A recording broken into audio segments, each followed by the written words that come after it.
from Mecca, they came to Medina.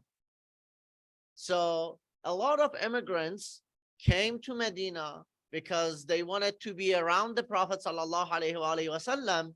And Prophet sallallahu alaihi wasallam did something amazing with this group, because when they came as an immigrant, they didn't have a place. They didn't know how Medina works. They probably had some sort of like cultural shock. They had a lot of financial issues, a lot of problems that we had when we came to this country as immigrants, right?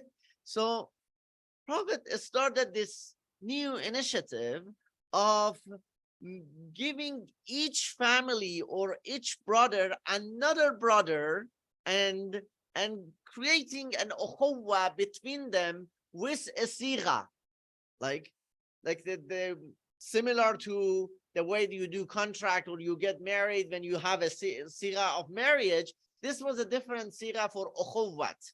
Well, of course, they didn't get real brothers, and they were not like getting earth from one another, but they had to recite one sentence, which I want to explain this and see how important it is in this community, in for us, and how important it is in in solving one of the main problems that we have here in 21st century in the US. So this was the sentences that you had to recite, or you have to recite if you want to start this brotherhood with another brother, or sisterhood with another sister. It says, وَآخَيْتُكَ فِي اللَّهِ وَصَافَيْتُكَ فِي اللَّهِ وَصَافَحْتُكَ فِي اللَّهِ وَعَاهَدتُّ اللَّهَ وَمَلَائِكَتَهُ وَكُتُبَهُ وَرُسُلَهُ وَأَنْبِيَاءَهُ وَالْأَئِمَّةِ الْمَعْصُومِينَ عَلَيْهِمُ السَّلَامُ عَلَى أني إن كنت من أهل الجنة والشفاعة وأذن لي بأن أدخل الجنة لا أدخلها إلا وأنت معي.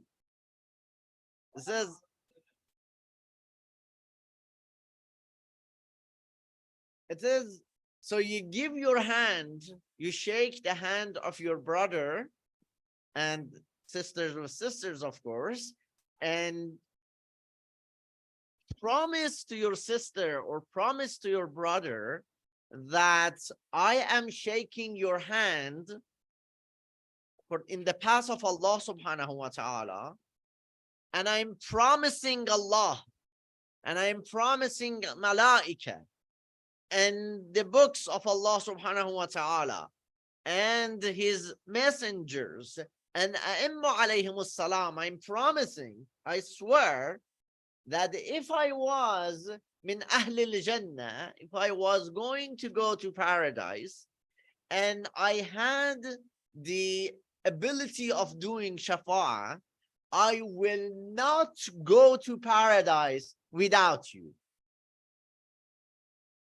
So just think about the promise that you're making here, and make sure that you're doing this promise and you're making this ukhuwah with a real brother or with a real sister, that you're promising that you're not going to go to paradise without him or without her. This is not a joke. It's like, I'm not gonna go into paradise without you. I'm gonna stay there. I do shafa'ah. If I was able, I will go together or will not go. What I'm trying to say here is that, look, as an immigrant, when you come to a new place, what do you need? More than money, more than a place to live, more than a car to ride, you need a real friend.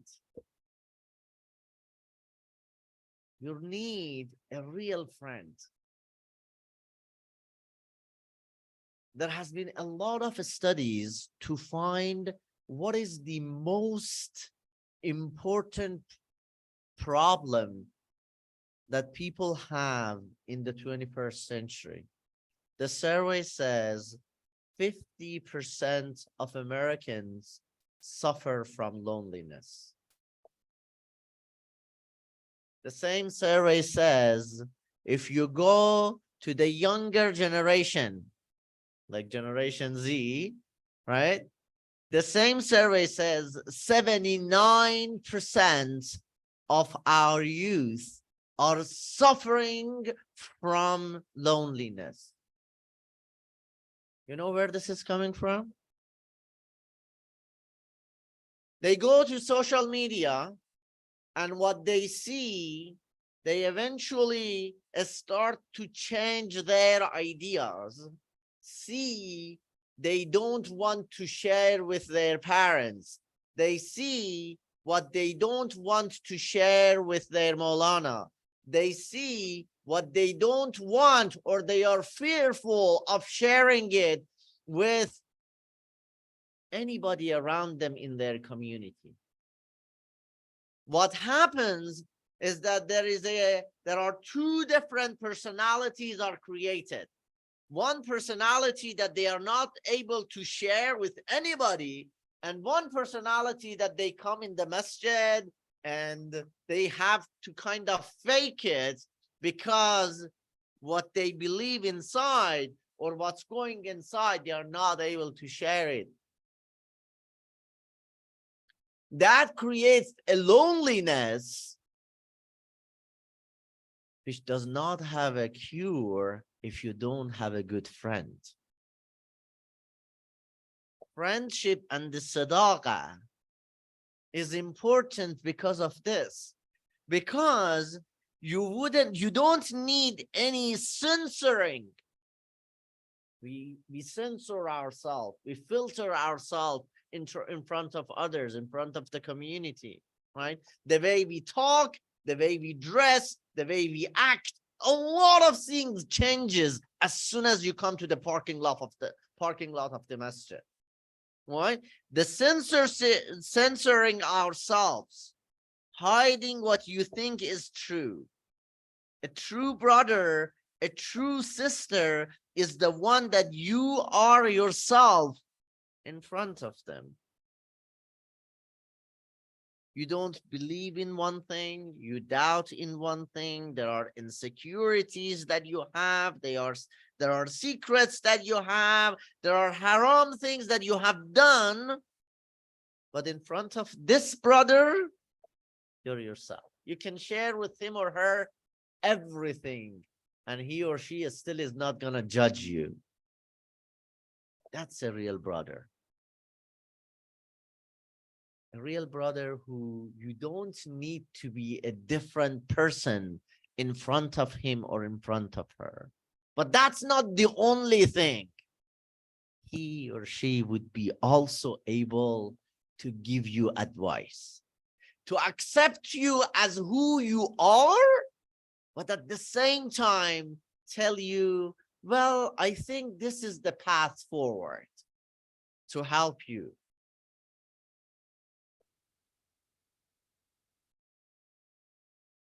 Lacking a good friendship, lacking a good sadaqa with our friendship, I think is the problem that should be solved with this aqd al-ukhuwah. What Prophet sallallahu alaihi wasallam is doing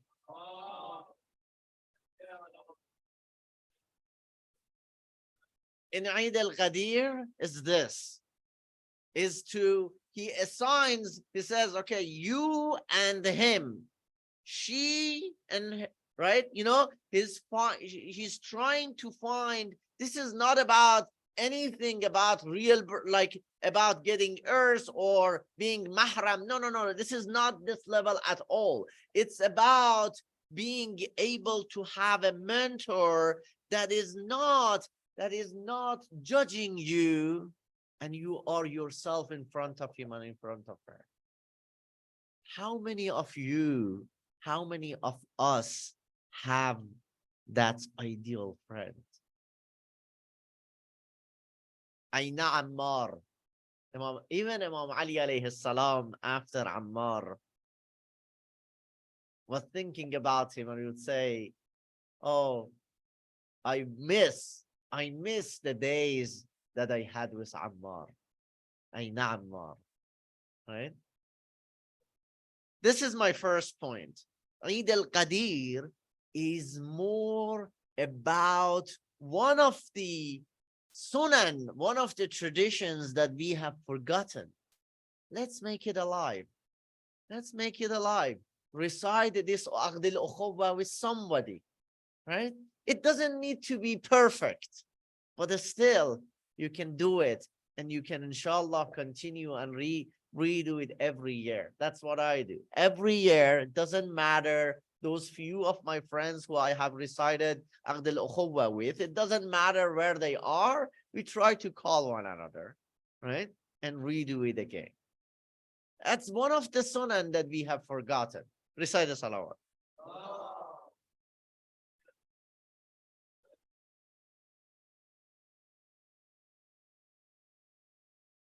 I have I have three more points, but I want to make it shorter. So inshallah, I would be able to cover most of them. So the second point that I want to share is a hadith from Imam Ali alayhi salam,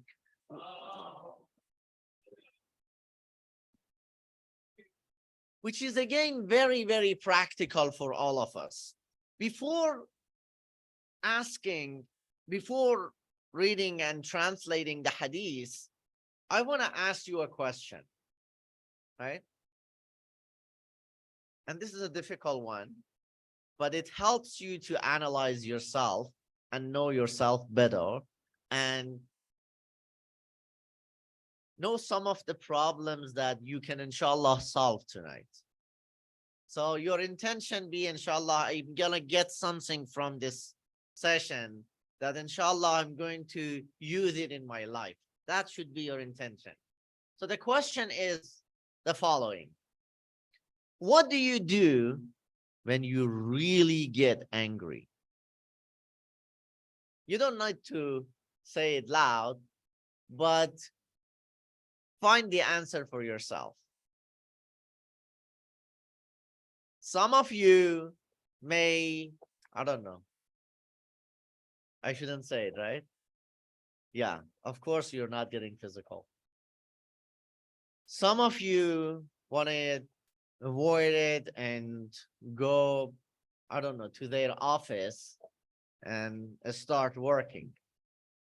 Some of you want to take a walk. Some of you want to wash dishes, clean house.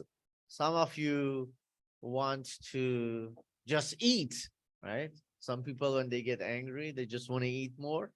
Yeah. Tell me, give me a few more things that people do when they get angry. Just give me a few more. You don't need to say yourself. You're not revealing yourself. Huh? Meditation. Some people do meditation. Some people yell. Some people say zikr. Walk away, right? Exercise. Jumping. Oh no. Gardening. So imagine what you're doing, right? I want to tell you something that may sound not right, but if you think a little bit about it, you will understand that this is accurate. I want to tell you all of these things that you do, all of them are just painkillers. None of them cures you. None of them cure you. None of them heals you. So that's why tomorrow again you get angry and again you do the same thing. And after tomorrow, you may turn it off. After tomorrow, you do the same thing, you get angry, and then you do the same, you get the same painkiller, and then you get the same painkiller. and then you get the same painkiller and you never go to the next level, right? So the question is how and when I want to get rid of it and be like a real Muslim without getting that angry. You know what's the solution? The solution is to avoid that painkiller. Well, I don't know how. If I avoid it, oh, you know what's going to happen? Avoid that one too. It is by avoiding those painkillers that you would be able to expand your personality, your capacity, your zarfiyah. Sharahna, what's Surah Al-Inshirah? Bismillah ar-Rahman ar-Rahim. Inna or alam nashrah laka sadrak wa wada'na anka wizrak. Alam nashrah laka sadrak is talking about when your chest, when your nafs, when your capacity increases.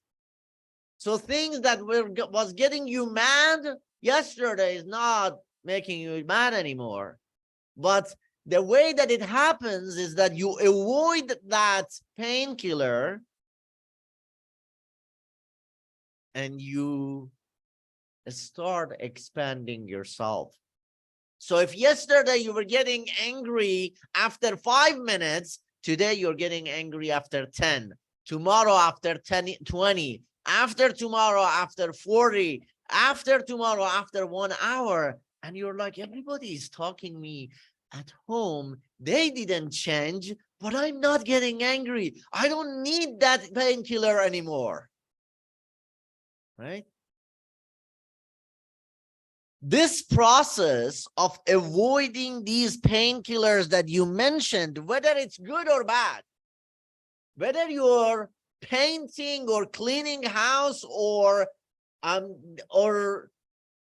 using cigarettes, or I don't know what you do, all of them are bad because all of them are painkillers.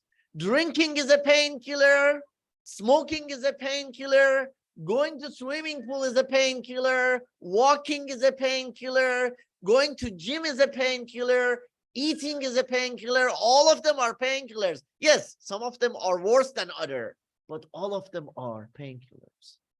And it's by avoiding them that you would be able to increase the capacity of your nafs. So tomorrow this will never happen to you again. That's what Imam Ali alayhi salam tells us to do, to try to be more halim. Says if you're not halim, if you're not patient, fake it. Fake it. I know that it's easier to step out, but fake it. Fake that helm until it happens. Today is fake. Tomorrow that 10 minutes is very normal. Today 15 minutes is fake. Tomorrow that 15 minutes is very normal. 20 minutes becomes fake. After tomorrow 20 minutes is real. Are you following? By 20 minutes means like the time that you talk with your wife and with your husband and you're still a normal person. You're able to continue the conversation without raising your voice, without getting angry, just continuing a normal conversation, right? This happens when you avoid those painkillers, when you fatahallam. He says, "In lam takun haliman," if you're not patient, fake it. Fake it. Tomorrow, this faking is real. After tomorrow, what you were thinking that, oh, no, I am getting angry. No, wait there. You're not. Right? Avoiding it will not solve the problem. So my second point was that avoid painkillers. That's just getting away. That's just escaping. It's not real. It's not real. Recite the salawat.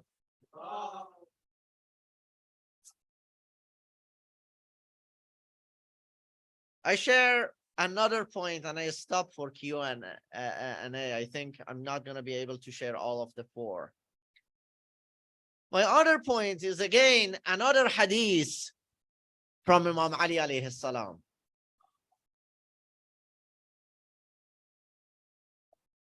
And this hadith is another amazing hadith. Unfortunately, I mean, I wish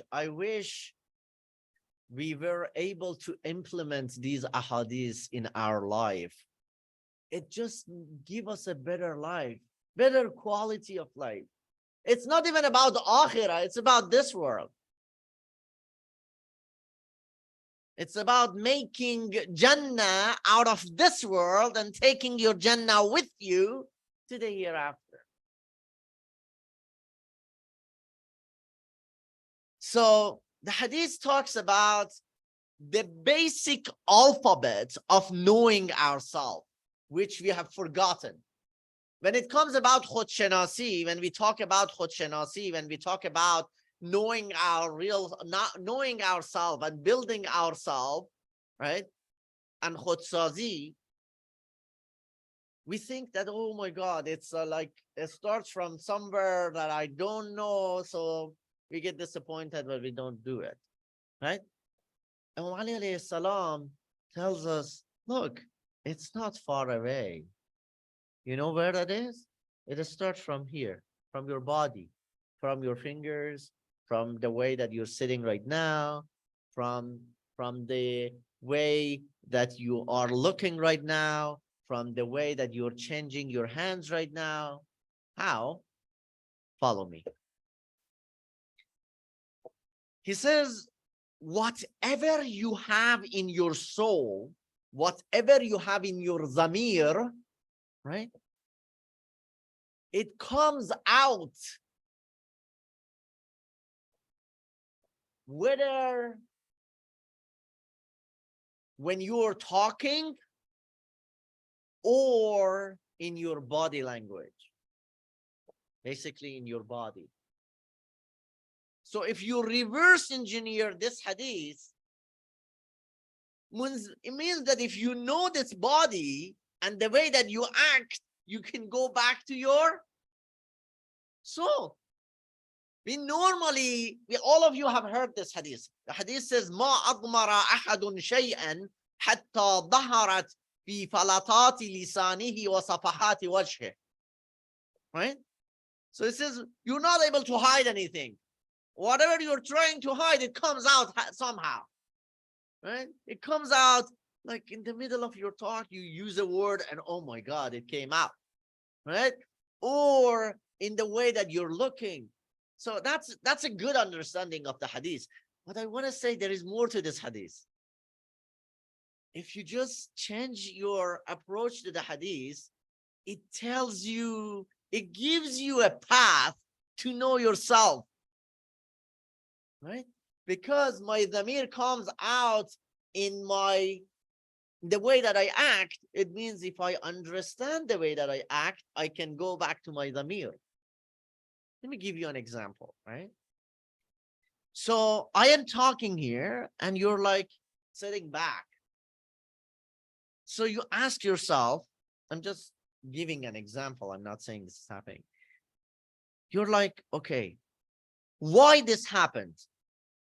You say to yourself, oh, because you know what? I don't like learning new things. Then you ask yourself, well, you know what? Why I don't like learning new things? You say, because I don't even act upon the things that I know. So why do I bother learning new things? Then you say, why? Why don't you act upon what you know? You say, probably it's because, you know what? Forget it. You see, this, you know what, forget it, leave me alone. Whenever you get here, this is a symptom that is telling you there is something really wrong going under this, that your nafs doesn't want to discover. So as soon as you get here, leave me alone, I don't want to go anymore, that's the best signifier that there is a real problem after this question. So dig deep, right?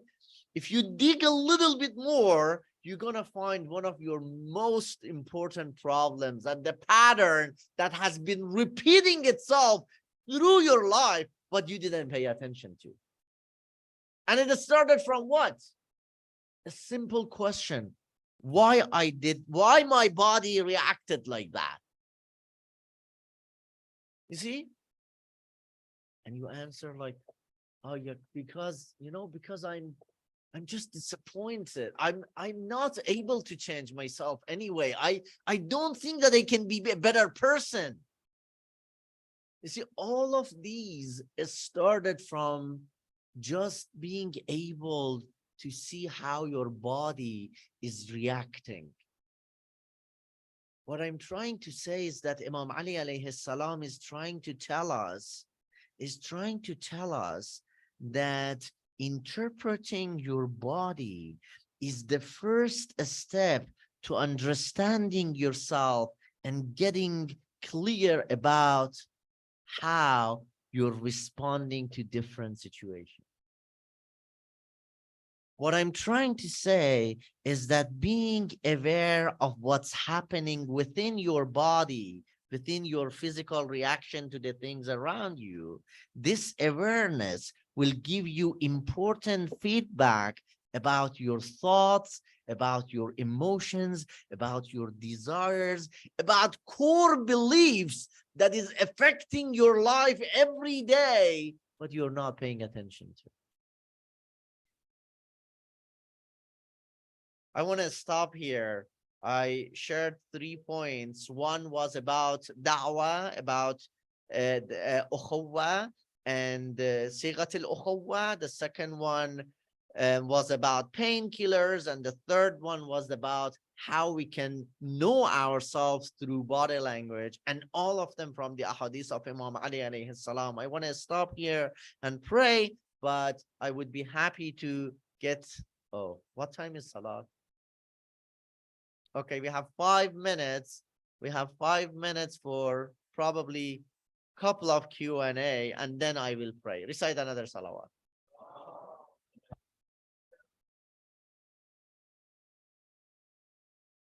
Anybody, any questions? Doesn't need to be really relevant, but I would be happy to explain any of these points. About the last point. Let's see, if there was no question, I will go there. I intentionally avoided that because, go ahead.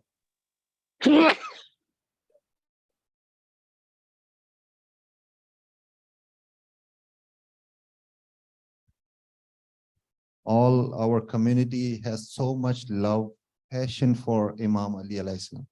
We have so much enthusiasm. I mean, we like to go to Karbala. We want to visit the, every year we want to do it. So is that enough for us to go to Jannah, or what else do we need to do to get to Jannah? Okay. Well, if you're asking me, Jannah is something that you make. It's not that something they give it to you. So don't think that, okay, I do this and out of rahmah, Allah subhanahu wa ta'ala give this to me. No, it's getting to that level. It's getting to that level. There are a lot of joys in this world that a kid doesn't understand anything about it. And there are a lot of joys in this world that we adults don't know about it, right? The ability of enjoying Jannah is similar. You have to get there. And if you're not increasing your awareness, if you're not increasing your ma'rifah, if you're not coming to the level of of the ma'rifah of Imam Ali alayhi salam, how would you be able to enjoy the Jannah? So like, of course, even in Quran, Jannah has all of these different levels, right? It talks about fruits, it talks about huris, it talks about qusur, it talks about all of these, but then it says وَرِضْوَانٌ مِّنَ اللَّهِ أَكْبَرُ مِنْ كُلِّ شَيْءٍ. Right? I mean, this is the how the ayah is being translated. So getting, if you want these like water and milk and honey and these things, okay, go for it. But if you're looking for something higher, that's not something that you do things and they give it to you. No, you get to that level in this dunya.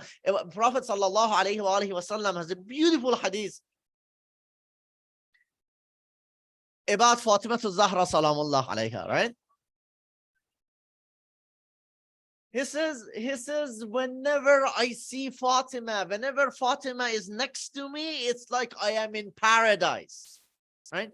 I smell paradise next to Fatima salamullah alayha. It is possible to have paradise next to you at home. Prophet did it. Where are we looking for? That's why what I'm trying to say is that you need to make your Jannah here and take it with you to the hereafter. Don't think that, okay, I do this and they give me this cookie. No, get to that level, right?